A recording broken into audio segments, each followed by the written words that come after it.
अजीब का दौर चल रहा है। यहाँ हर कोई कैंडिडेट बनना चाहता है, कोई वोटर बनना ही नहीं चाहता है। सबको सिर्फ पॉलिटिक्स पॉलिटिक्स पॉलिटिक्स।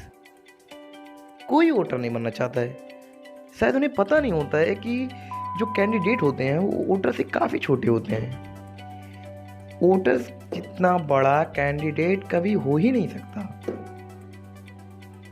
क्योंकि एक वोटर ही, जो वोटर्स होते हैं वही जाके कैंडिडेट को चुनाव करते हैं। इसलिए हमें अपने आप को छोटा नहीं समझना है, बस अपने आप को शांत रखते हुए एक अच्छे कैंडिडेट को चुनना है जो हमारा भला करे, जो हमारे प्रति लगाव रखे, जो हमारे दर्द को समझे। जरूरी नहीं है कि वो पढ़ा लिखा हो, ये भी जरूरी नहीं है कि उसके पास बहुत पैसा हो, बस हमें उसका नेचर देखना है, उसका व्यवहार कैसा है, वो हमारे प्रति रहता कैसा है, उसकी लैंग्वेज क्या है। लैंग्वेज मतलब भाषा नहीं होगी, उसके बोलने का तरीका, उसके देखने का तरीका, वो गांव के प्रति कितना लगाव रखता है, वो लोगों के प्रति कितना लगाव रखता है, ये मैटर करता है। वैसे तो बहुत लोग पॉलिटिक्स में आ रहे हैं, लेकिन हमें ये नहीं देखना है कि कौन कौन है, मतलब कौन पढ़ा लिखा है या किसके पास पैसा ज़्यादा है। बस हमें नेचर देखना है, उसका नेचर कैसा है। बस कोई भी हो, अगर वो आपका अपोजिशन पार्टी वाला हो, लेकिन अगर वो अच्छा हो तो आप उसे ही वोट दो। मेरे कहने का मतलब ये नहीं है कि आप जरूरी है उसी को दो जिसके आप प्रति लगाव रखते हो। ये लगाव अलग मैटर है, रिश्तेदारी अलग मैटर है, फैमिली अलग मैटर है। ये पूरे गांव की बात होती है, पूरे ग्राम की बात होती है, पूरे राज्य की बात होती है, पूरे देश की बात होती है। इसलिए हमें अपना स्वार्थ नहीं देखना है, यहाँ पे सबका देखना है। ये स्वार्थी मत बनो, खुद को पहचानो। आप में बहुत अच्छी क्वालिटी है, आप ही एक अच्छे नेता को चुन सकते हो, आप एक अच्छे प्रधान को चुन सकते हो। इसलिए आप थोड़े से पैसों के लिए अपने ईमान को मत बेचो। कोई आपको कितना पैसा दे सकता है? 500, 1000, 10,000, 1 लाख। आपके पूरे फैमिली में 10 वोट हैं, आपको 1 लाख दे दिया, ठीक। 1 लाख आप कब तक खाओगे यार?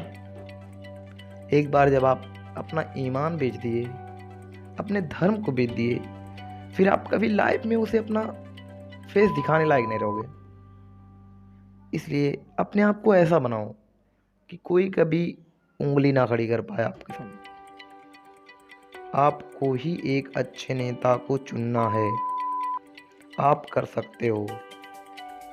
पैसों के पीछे मत भागो, स्वार्थ के पीछे बिल्कुल मत भागो यार।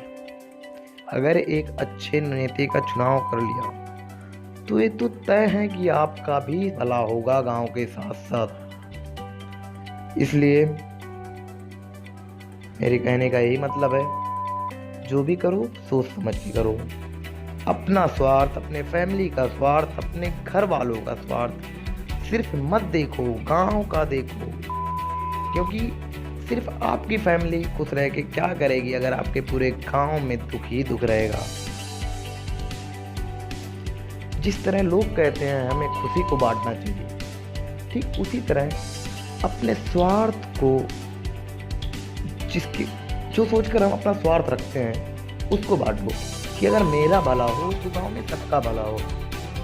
ऐसा जब हम सोचने लगेंगे तो कोई प्रॉब्लम नहीं होगी। क्योंकि जब गांव खुश होता है, एक राज्य खुश होता है, तो एक नई दुनिया का निर्माण होता है। क्योंकि अभी तक कोई ऐसा कैंडिडेट आया ही नहीं है, कोई ऐसा नेता आया ही नहीं है जो एक जगह को या एक गांव को मेंटेन कर पाए। हर कोई स्वार्थ के पीछे भाग रहा है यार। हमें समझना चाहिए कि अगर हम एक नेता बनते हैं तो हमारी जिम्मेदारियां क्या होती है। हम एक परिवार के नहीं मुखिया हैं, पूरे गांव के मुखिया हैं। अगर हम ऐसा सोचने लगेंगे कि हमारा पूरा परिवार एक गांव है, हमारा परिवार एक देश है, हमारा परिवार एक राज्य है, तो शायद हम स्वार्थी ना रहें। क्योंकि जब इंसान अपने क्षेत्र को अपना परिवार मानेगा तो शायद अपने फैमिली के साथ कभी स्वार्थ रखेगा ही नहीं, सब में प्यार बांटने की कोशिश करेगा। तो इसीलिए जो भी प्रत्याशी हो, जो भी कैंडिडेट हो, जो भी नेता हो, जो भी वोटर हो, मिल के रहो। इसलिए मैं कहता हूँ जो भी चुनना सोच समझ के चुनना। कोई भी कैंडिडेट हो अच्छा हो, गांव के प्रति उसका लगाव अच्छा होना चाहिए, गांव के प्रति उसकी सहानुभूति होनी चाहिए, गांव के प्रति उसका प्यार होना चाहिए। मतलब गांव में जो विकास कर सके, राज्य में जो विकास कर सके, हमें उसे ही चुनना है बस, और कुछ नहीं।